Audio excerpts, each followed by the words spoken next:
श्री कृष्ण कन्हैया लाल की जय। श्री निजानंद स्वामी की जय। श्री प्राणनाथ प्यारे की जय। बहुविध भेजा कुर्बान तिन में शब अरशुन्यामत खिलवत वाहिदत शुद्ध भई और शुद्ध दई क्यामत और शुद्ध दई क्यामत। श्री कृष्ण कन्हैया लाल की संभवतः कल के प्रसंग में था, पूर्ण ब्रह्म परमात्मा के आदेश नहीं वैदिक परंपरा और कते परंपराओं के अनेक ग्रंथों में लाखों संकेत दिए और वे सब तारतम्य ज्ञान प्राप्त होने पर अभी स्पष्ट हो रहे हैं। तो उसी संदर्भ की बात। तो इस प्रकार बहुत प्रकार से पूर्ण ब्रह्म परमात्मा का संदेश दुनिया में आया और इसी से पता चलता है कि आत्म जागृति का समय और परम धाम के अद्वैत भाव को समझने का, तो वो आत्मा को जागृत करके कैसे परम धाम के अद्वैत भाव को समझ सकते हैं वो पता चलता है। दो हादियों दई साहिदी मिलाए दिए निशान। तो दोनों परंपराओं में भी अनेक गुरुजन हुए। तो दोनों परंपराओं के गुरुजनों ने इस तरह से समझना चाहिए। वैसे मात्र दो की गिनती करते हैं तो यहाँ दो हादियों में इस प्रकार भी कहा जाता है कि एक और रसूल मोहम्मद ने समझाया और दूसरी ओर सतगुरु श्री देवचंद्र जी महाराज ने समझाया। किंतु इतने मात्र से हुक्म में वेद कतेब में लाखों लिखे निशान, तो ये बात स्पष्ट नहीं हो पाती है। तो रसूल से पहले भी अनेक लोगों ने कहा था और सतगुरु देवचंद्र जी महाराज ने तो ये केवल कहा नहीं, उन्होंने तो कुंजी ला करके, चाबी ला करके, ताला खोल करके सारा स्पष्ट कर दिया। जो कते परंपरा में बातें कही जा रही थी, वैदिक परंपरा में बातें कही जा रही थी, उन बातों को लेकर के दोनों समुदायों में भी स्पष्टता नहीं थी। साथ साथ में परस्पर में संघर्ष भी ज्यादा था।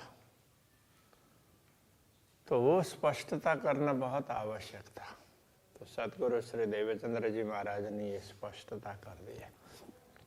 इसलिए यहाँ पर दोनों परंपराओं के ये समझना ज्यादा उचित रहेगा।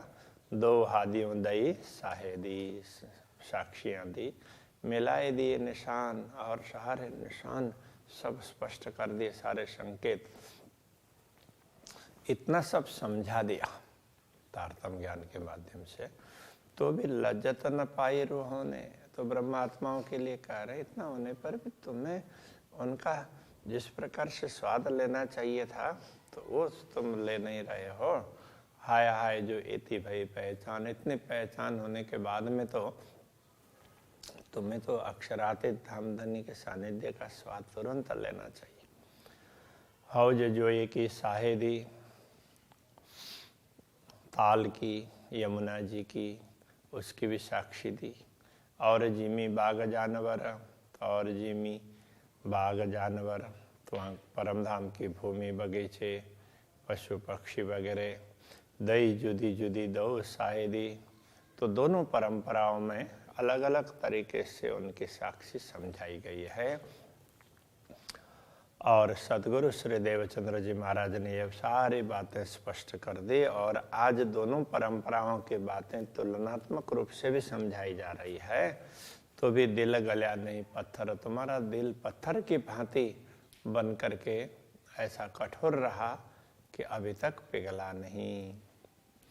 दो अरस कहे दो हादियों, तो दोनों परंपराओं के गुरुजनों ने बताया है। और इसमें ये नेतृत्व के रूप में कहें तो अब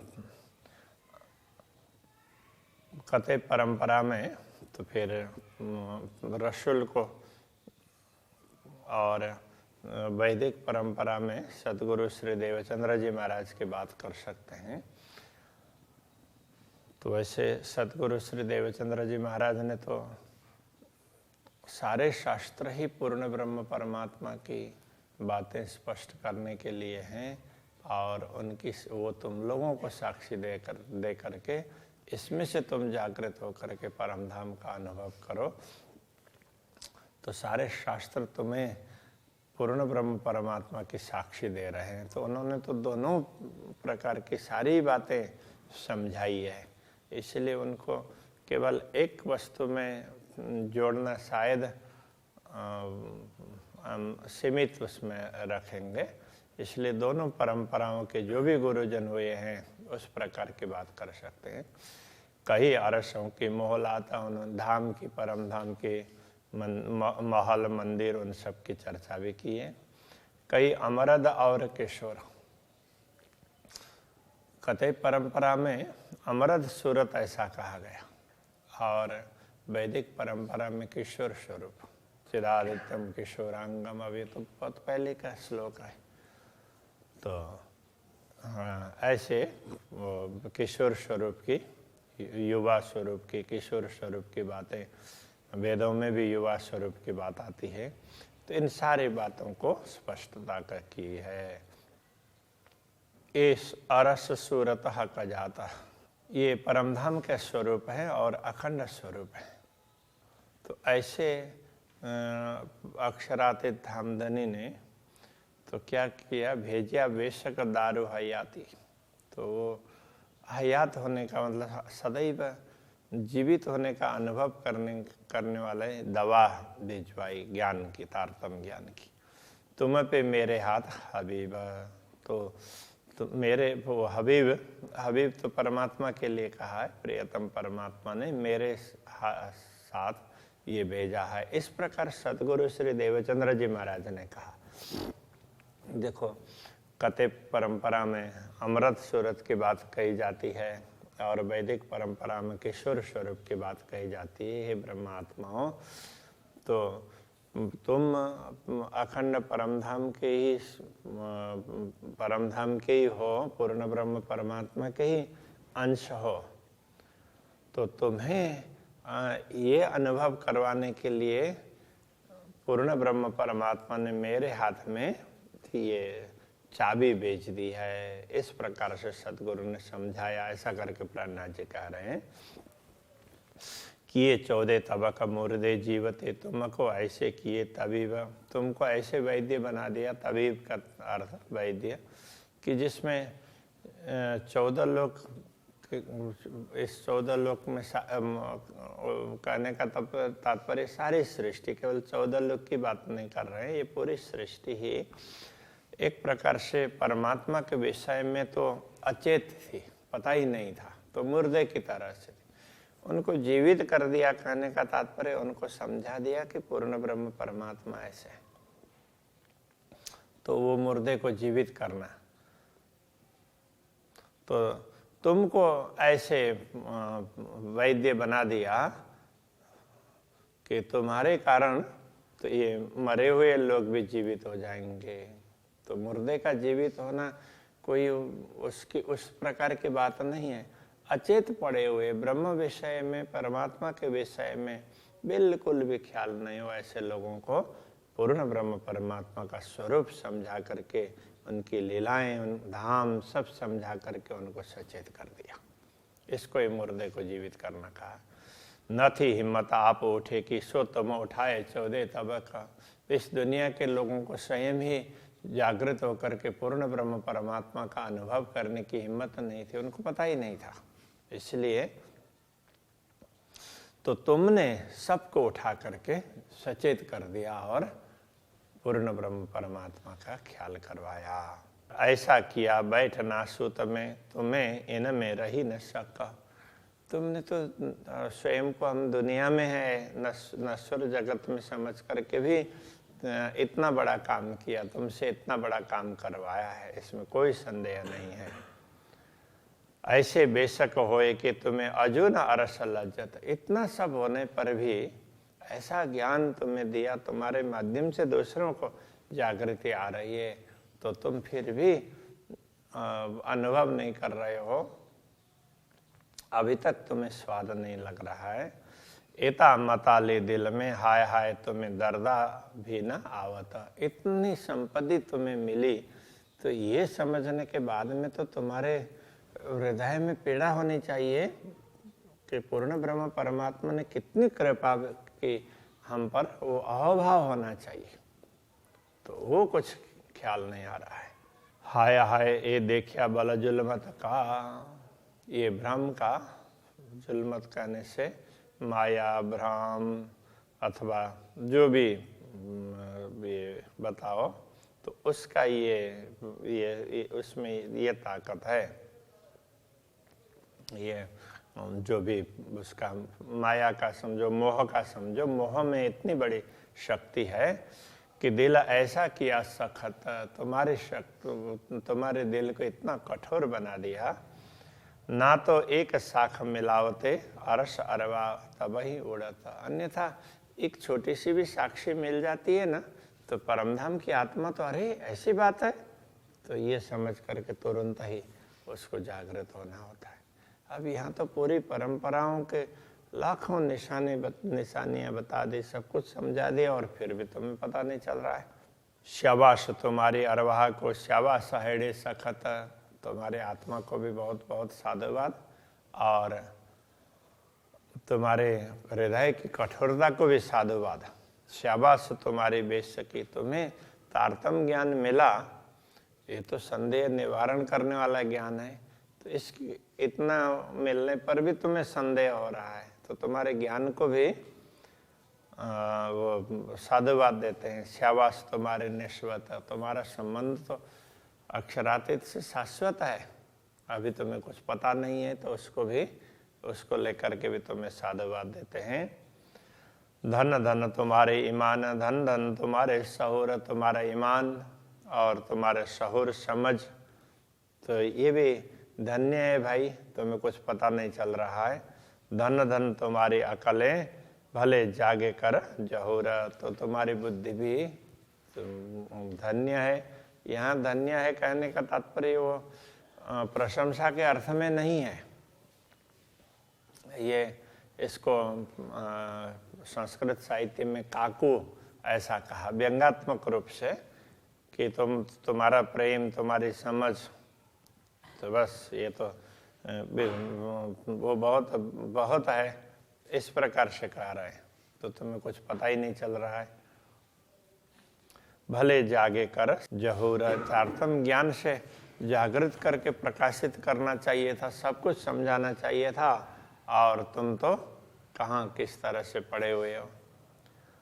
अरस बताए दिया तुमको और बताए दई वाहिदत, परमधाम की बात तुम्हें समझा दी, परमधाम के अद्वैत भाव को समझा दिया।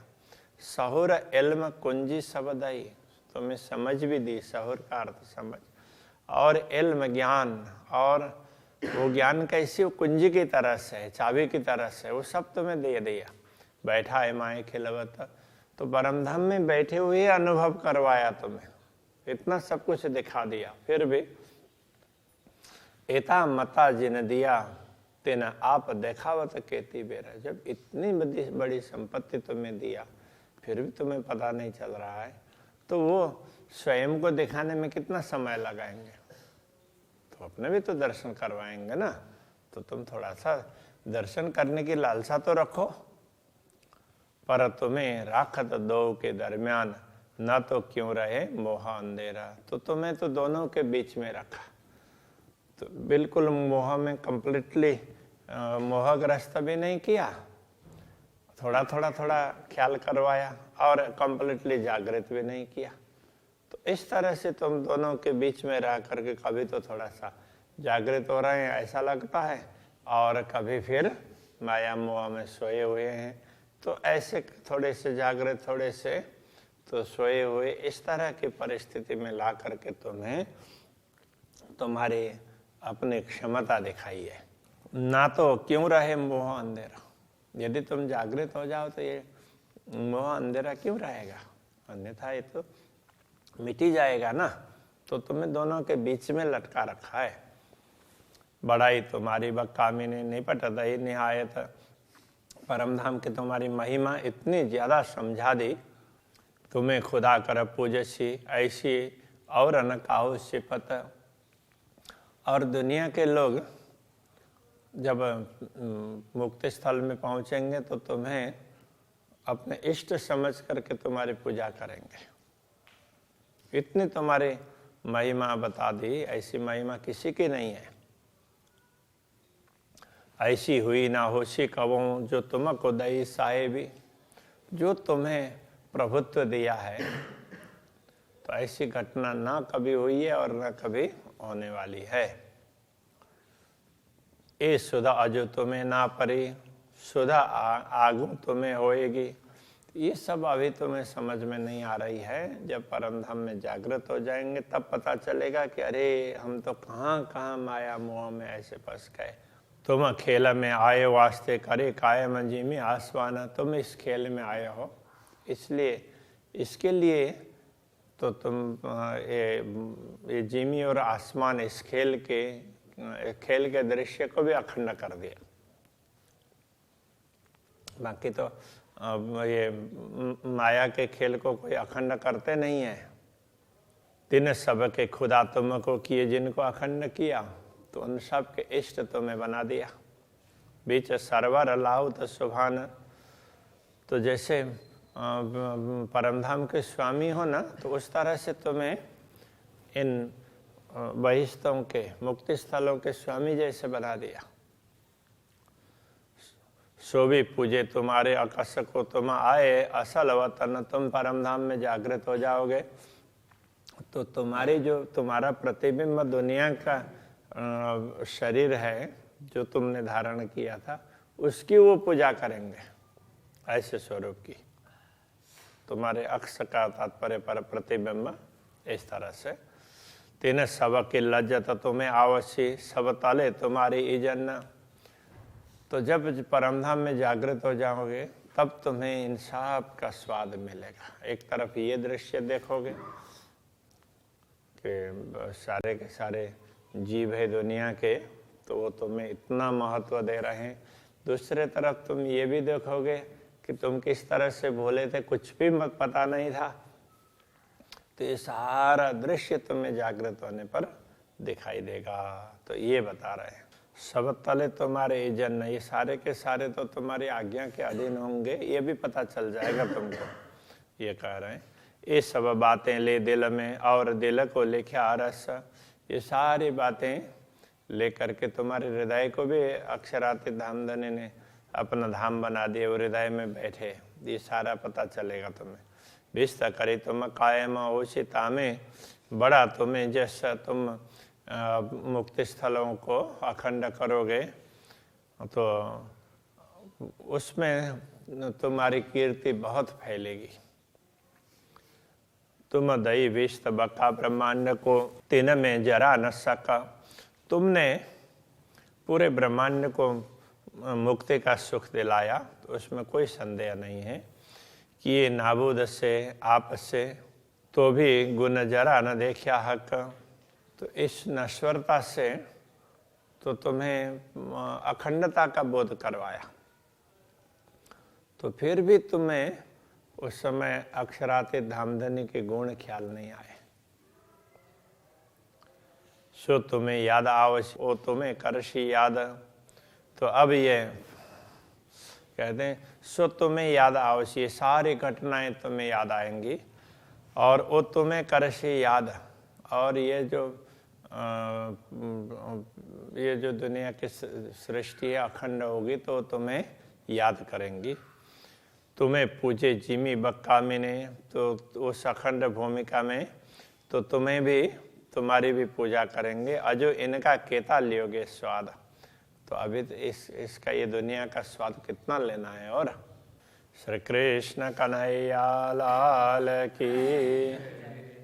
अजू इनका केता योगी स्वाद, अजो इनका केता योगी स्वाद, शो तुम्हें याद आवशी, सो तुम्हें याद आवशी, ओ तुम्हें करशी याद, ओ तुम्हें करशी याद, हे पूज्य जिमी बकामिने, तुम्हें पूजे जिमी बकामिने, अजो इनका केता योगी स्वाद, अजो इनका केता लोगे स्वाद, अजो इनका केता योगी स्वाद, अजो इनका केता लोगे स्वाद। कृष्ण